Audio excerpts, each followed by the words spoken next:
दोस्तों, आज सुनते हैं कहानी, दर्द भरी कहानी।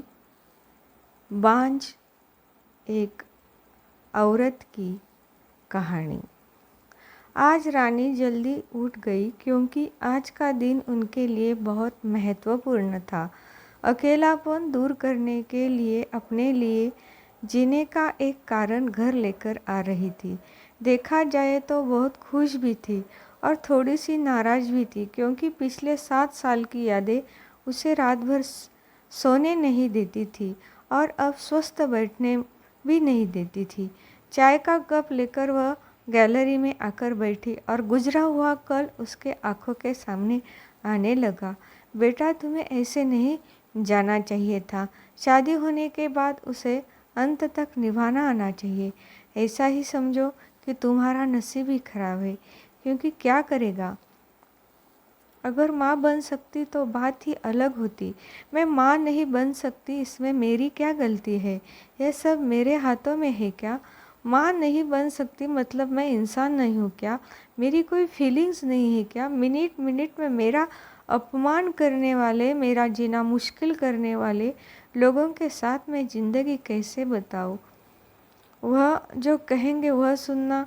रानी और माँ की ये सब बातें चालू थी तब पापा आए। ये देखो बेटा, मैं तो एक कपड़े की दुकान पर काम करता था। अभी उम्र हो गई है तो कोई काम भी नहीं देता। और तुम्हारा भाई हर्षल तो परदेश में अपनी गृहस्थी में मगन हो गया है। तुम कहती हो तो मैं तुम्हारे ससुराल वालों से बोलता हूँ, पर तुम अपने ससुराल वापस चली जाओ ऐसा मुझे लगता है। नहीं पापा, कुछ भी हो जाए मैं उस घर में वापस नहीं जाऊंगी। वहाँ पर मुझे घुटन सी होती है। वहाँ मिलने वाला अपमान, बेइज्जती से मैं थक चुकी हूँ। शादी के पहले मेरे पैरों पर खड़ा रहना चाहती थी, पर मेरा ग्रेजुएशन होते ही आपने मेरी शादी करवा दी। तभी मैंने आपके दबाव में आकर शादी की। पर अभी जब मुझे आपके सहारे की ज़रूरत है तो आप पीछे हट रहे हो। शादी के बाद लड़की ससुराल में ही शोभा बढ़ाती है। मायके में 4 दिन ही रहना अच्छा लगता है रानी। लोग क्या बोलेंगे? शादी मतलब कोई खेल नहीं है बेटा। पापा गुस्से में ही बोल रहे थे। उस घर वापस जाना अब मुमकिन नहीं है पापा। मैं आने के पहले से ही डिवोर्स पेपर पर सिग्नेचर करके आई थी, क्योंकि उन लोगों को सिर्फ मुझसे बच्चा चाहिए था जो मैं उन्हें नहीं दे सकती। अरे, इतना बड़ा निर्णय लेने से पहले हमें एक बार पूछना तो चाहिए था ना। जन्मदाता है हम तुम्हारे। पापा, शादी होने के बाद मैं आपको बताती थी और माँ को भी कि कैसे छल होता है मेरे साथ वहाँ पर। 2 साल में कभी मुझे मेरे मन मुताबिक रहने नहीं दिया। जब मेरी रिपोर्ट आई और समझा कि मैं कभी माँ नहीं बन सकती, तो वैसे ही इन लोगों ने मुझे अपने असली रंग चालू कर दिया। कैसे रहूँगी मैं ऐसे वातावरण में और इस सब से भागकर? अपनी ज़िंदगी ख़त्म करने वालों में से मैं नहीं थी। यह देखो बेटा, हर्षल ने दिए हुए पैसे से ही मेरा और तुम्हारे माँ का जैसे तैसे खर्चा चलता है। उसमें तुम्हारा खर्चा उठाना थोड़ा सा कठिन होगा। डिवोर्स पेपर पर सही करने से पहले इन सब का विचार मैंने किया था। मेरे पास के सोने के गहने लेकर मैं आई हूँ और एजुकेशन लोन निकालकर मैं 6 महीने का एक कोर्स करने वाली हूँ, जिसकी आज मार्केट में बहुत ज़रूरत है। उसके बाद मुझे अच्छी कंपनी में नौकरी मिल सकती है। मैं आपके ऊपर आर्थिक बोझ नहीं डालूंगी पापा। मुझे जीवन जीना है, संघर्ष करूंगी और कमाऊंगी। विश्वास कीजिए मेरा। सब लोग क्या बोलेंगे बेटा? क्या जवाब दोगे उन्हें? माँ आंखों का पानी छुपाते हुए बोली। माँ बोलती थी कि वक्त आया तो सच क्या है बोल देना चाहिए। जब मुझे ससुराल में जानवरों के जैसा बर्ताव हो रहा था तब कहाँ गए थे ये लोग? समाज में बड़ा करो, शादी करो, दो बस, इतनी जिम्मेदारी समझते। बेटियों को बड़ा करके योग्य पढ़ाई देकर खुद के पैरों पर खड़ा करना यह माता पिता की जिम्मेदारी होती है, ताकि आगे जाकर कभी खराब हालत हो तो उसे इस्तेमाल कर सके। तय किए मुताबिक रानी ने 6 महीने का कोर्स किया और तुरंत उसे एक अच्छी कंपनी में काम भी मिला गया।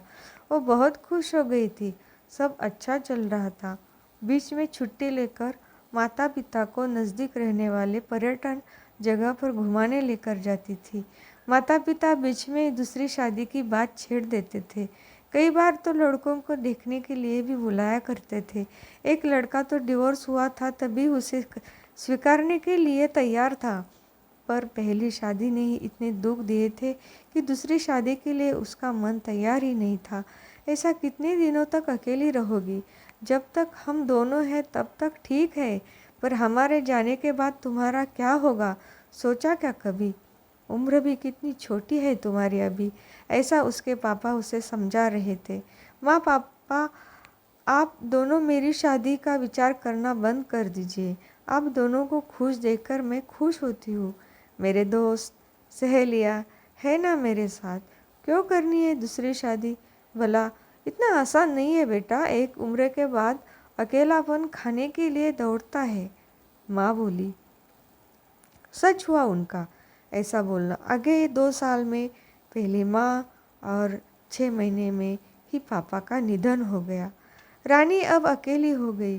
हर्षल भाई और उसकी पत्नी आए और साथ में चलो बोलकर औपचारिकता की, पर मुझे उनके साथ जाकर वापस बोझ नहीं बनना था। मदद के वक्त मेरे साथ खड़े रहो, इतना बोलकर मैं उनको जवाब दिया। ऑफिस का काम और बहुत सारे दोस्त, सभी लोग की शादी हो गई थी और वो अपने अपने गृहस्थी में मगन हो गए थे। जिनके लिए कोई लक्ष्य मिल ही नहीं रहा था, उसे छुट्टी के दिन में ऐसी एक मैगजीन पढ़ते समय उसे सिंगल मॉम पर एक बात पढ़ने के लिए मिली और उसे जीने का उद्देश्य मिला। उसने उसी दिन तय किया और एक 10 साल की लड़की को गोद लेने का प्रयास चालू किया। प्रक्रिया बहुत बड़ी थी, पर बोलते हैं ना, मन में इच्छा हो तो रास्ता मिल जाता है। वैसे वो प्रक्रिया पूरी हो गई और आज वही दिन था कि वह उस लड़की को लेने के लिए अनाथ आश्रम जाने वाली थी। उस लड़की को घर लाकर वह माँ नहीं बन सकती। इस सोच पर और उस पर होने वाले सभी आरोपों को मिटा देना चाहती थी। तभी उसने निश्चय किया कि लड़की को बहुत पढ़ाऊंगी, खुद के पैरों पर खड़ा करूंगी और फिर शादी करूंगी। तो दोस्तों, ये थी आज की कहानी। आपको कैसी लगी कमेंट में बता दीजिए, लाइक कर दीजिए, चैनल को सब्सक्राइब कर दीजिए और बेल आइकॉन पर प्रेस कीजिए, क्योंकि मैं आपके लिए लेके आऊँगी रोज़ ऐसी नए नए विषयों पर नई नई कहानियाँ। धन्यवाद।